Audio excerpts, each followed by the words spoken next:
का पेड़ उग रहा है, तू आंवले दान कर। उधर राजा ने देखा आंवले का पेड़ था, उसकी माँ आंवले की पूजा करी। उधर तो पहले जैसे उनका राजपाट हो गया, सोने के आंवले फिर से हो गए। वो लोग रोजाना पहले की तरह सब अमन सोने के आंवले दान करने लगे। उधर बेटा बहू ने देखा तो पेड़ उग गए। आस पास के लोग कहने लगे कि जंगल में एक राजा रहता है। मैं करूँ कहानी, अभी इनकी खत्म होने दूँ। वो तुम्हारा दुख दूर करेंगे।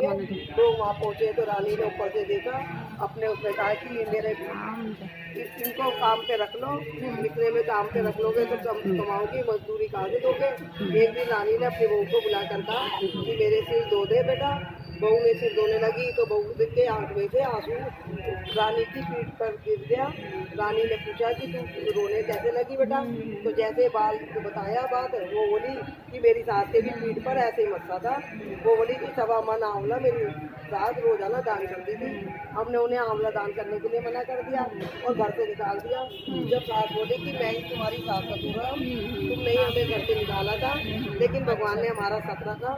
जय भगवान, जैसे राजा रानी का सत रखा है ऐसे सब किसी का रखना। कहानी कहते सुनते उनका भरते सबके ऊपर अपनी कृपा दृष्टि बनाए रखना। जय। एक आंवलिया मार ले लिया, कर लूँ शुरू। अभी इन्होंने जोत नहीं जलाई है ना, वो तो खैर आपने उनके साथ सुन लिया, जला ली। अच्छा एक, हाँ जलाओ, जो जलाओ फटाफट से। ये रही ना, ये रही ना मेरी ऊपर। हाँ कोई बात नहीं, बस जलानी होती है बस। मैंने इसलिए अंदर रखी है कि परिक्रमा लगाएंगे ना हम तो दिक्कत नहीं होगी। तो वैसे ना ज़मीन पे लगती है परिक्रमा, यहाँ दरियाँ बिछी हुई है ना, तो अपन कोशिश करेंगे ज़मीन कुछ तो टच हो ना। भाई पूजा कर रहे हैं तो पूरा कुछ तो मिले ना। बोला आंवला नवमी की जय।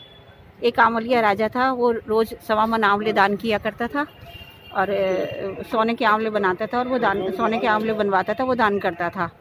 जब उसके बेटे की शादी हुई, बहू आई, उसने देखा कि ये तो बहुत ज़्यादा दान करता है, ऐसे तो धीरे धीरे धन खत्म हो जाएगा।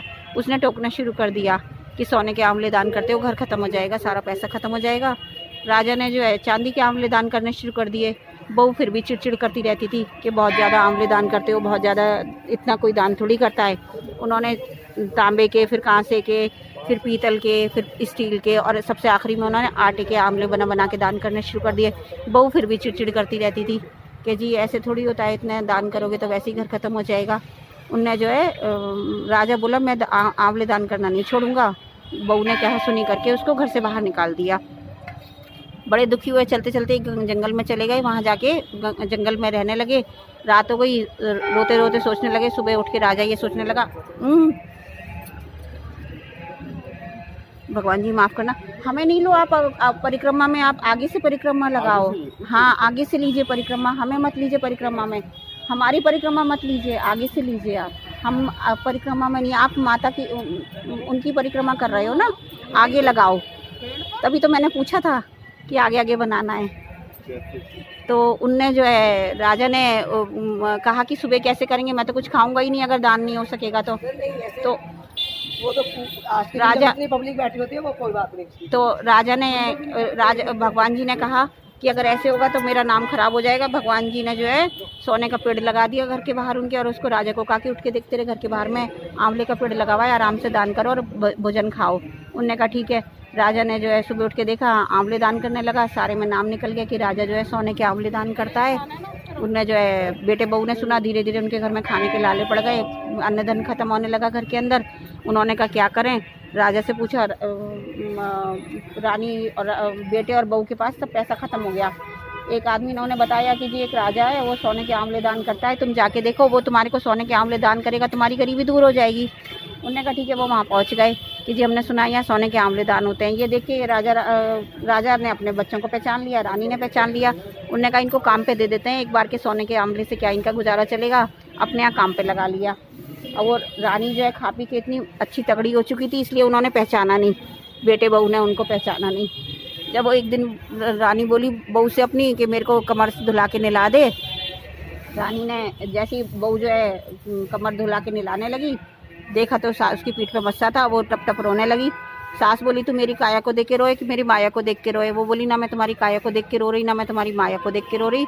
मेरी भी सास थी और उनके भी ऐसी पीठ पे मस्सा था, लेकिन मैं उनको जो है टोका टाकी करती थी। वो भी 1.25 मन वो दान करते थे, मैंने उनको दान नहीं करने दिया, जिसकी वजह से मैंने उन्हें घर से निकाल दिया, जिसकी वजह से हमें अन्नधन के वो पड़ गए, अन्नधन के वो पड़ गए, लाले पड़ गए, अन्नधन के लाले पड़ गए। तो अब जो है आप जो है आराम से चलो हमारे साथ में। और उन्हें सास को पहचान लिया, सास को अपने साथ ले गई और बेटे बहू के घर फिर भी ठीक हो गए। उन्होंने सास को टोका टाकी करने से मना कर दिया, दान पुण्य करने से मना नहीं किया, टोका टाकी नहीं करनी शुरू करी। सब पहले की तरह से अच्छा हो गया। सास ससुर के साथ में, बेटे बहू के साथ में व्यवहार अच्छा हो गया। हे आंवला माता, जैसे आपने उनके दिन फेरे, ऐसी कहानी कहते सुनते हुंकारा बढ़ते, सबके घर में प्रेम प्यार बना रहे, सबके अंदर आपस में प्रेम प्यार बना रहे। बोलो आंवला नवमी की जय, बोलो गणपति जी महाराज की जय। थोड़ी थोड़ी चीनी और ले लो हाथ में। बोलो गणपति जी महाराज की जय। एक मेंढक मेंढकी थे और वो जो है मेंढकी जो है वो सारा टाइम जय गणेश काटो कलेश, जय गणेश काटो कलेश बोलती रहती थी। मेंढक को ये बात अच्छी नहीं लगती थी। वो उसको टोकता रहता था कि तू मेरे होते हुए किसी पराये पुरुष का नाम क्यों लेती है, तू मेंढक को मेंढक कह के बात करा कर, वो नहीं कहा कर, पराये पुरुष का नाम मत लिया कर, गणपति जी मत करा कर। तो अब वो मेंढकी क्या कहती, उन्हें मुंह से बोलना छोड़ दिया, लेकिन मनी मन में जय गणेश काटो कलेश, जय गणेश काटो कलेश कहती रहती थी, लेकिन मुंह से नहीं बोलती थी, मुंह से नहीं बोलती थी। तो उसने जो है एक दिन गणपति जी का ऐसा हुआ कि एक वो आई राजा की दासी जल भरने के लिए। उसने जैसे ही जल भरा, नदी में से अपनी मटकी डाली, उसमें मेंढक मेंढकी दोनों उसके अंदर चले गए। अब वो जो है ले जाके उसने पानी गर्म करने के लिए आंच पे चढ़ा दिया। अब मेंढक जो है वो बोला, मेंढकी मैं तो जला जा रहा हूँ, पानी तो गर्म होने लगा। मेंढकी मन मन में जाप कर रही थी, जय गणेश काटो कलेश, जय गणेश काटो कलेश, जय गणेश काटो कलेश। वो बोली मेरी तरफ तो गर्म नहीं है, कि मैं क्या करूँ, कि ऐसा करो मेरी तरफ आ जाओ, उससे तुम्हारे को गर्म नहीं लगेगा। मेंढक जो है उसकी तरफ चला गया। अब वो थोड़ी देर बाद उधर भी उसको गर्म लगने लगा। बोला मेंढकी मैं तो जला जा रहा हूँ, मेंढकी मैं तो जला जा रहा हूँ, कि नहीं पानी तो गर्म नहीं है, कि कैसे हो सकता है, वही पानी में तू है, वही पानी में मैं हूँ, मेरे को गर्म लग रहा है, तेरे को गर्म नहीं लग रहा है। मेंढकी बोली कि मेरे को तो गर्म नहीं लग रहा। वो बोला क्यों नहीं लग रहा, तू उसका नाम ले रही है जिसका नाम लेती है। वो बोली हाँ मैं तो गणपति जी का नाम ले रही हूँ, कि मेंढकी मुझे भी बता दे और मेरे को भी कह दे, मैं भी उनका नाम लूँगा तो मेरे को भी गर्म नहीं लगेगा। तो बोली तुम भी बोलो मेरे साथ में, जय गणेश काटो कलेश, जय गणेश काटो कलेश, जय गणेश काटो कलेश। मेंढक ने भी बोलना शुरू कर दिया। गणपति जी भोले भाले होते हैं, 1 मिनट में प्रसन्न हो जाते हैं। वो जहाँ उसने 3 बार उनका नाम लिया वो प्रसन्न हो गए और उसके ऊपर अपनी कृपा दृष्टि बना दी। एक बच्ची आई, उसने उसको सींग मारा मटकी गिर गई और पानी फैल गया। मेंढक मेंढकी दोनों जो है वो भाग के नदी में चले गए और वो बच गए। हे गणपति जी महाराज, जैसे आपने मेंढका मेंढकी की कहानी सुनी, उनकी पुकार सुनी, उनके दुख तकलीफ़ें दूर करें, ऐसे ही कहानी कहते हुंकारा भरते, सबकी दुख तकलीफ़ें दूर करना, सबके ऊपर अपनी प्रदृष्टि बना के रखना। जय गणेश काटो कलेश, जय गणेश काटो कलेश, जय गणेश काटो कलेश। बोलो गणपति जी महाराज की जय। चलो आ जाओ, अब हम लोग परिक्रमा लगा लेते हैं।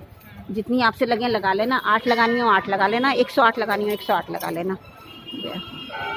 ले लो। मैं जो है ना 108 गिन के वो ले आई हूँ। जैसे मैं आज किशमिश ले आई हूँ, वैसे मैं टॉफ़ी वगैरह रख लेती हूँ, मखाने रख लो, कोई भी चीज़ रख लो, है ना। जय ये तो बंद कर दूँ ना मैं, क्योंकि हो नहीं पाएगी। जल का लोटा, जय गणेश। जल तो बाद में चढ़ाएंगे ना हम। जय गणेश, चलो जय गणेश काटो कलेश, जय गणेश काटो, जय गणेश। ओम नमो भगवते वासुदेवाय। अच्छा इसमें चढ़ा दिया। ओम नमो भगवते वासुदेवाय, ओम नमो भगवते वासुदेवाय, ओम नमो भगवते वासुदेवाय, ओम नमो भगवते वासुदेवाय, ओम नमो भगवते वासुदेवाय, ओम नमो भगवते वासुदेवाय। जय हो भगवते वासुदेवाय, नमो भगवते वासुदेवाय, नमो भगवते वासुदेवाय, नमो भगवते वासुदेवाय, वासुदेवाय, नमो भगवते वासुदेवाय, नमो भगवते वासुदेवाय।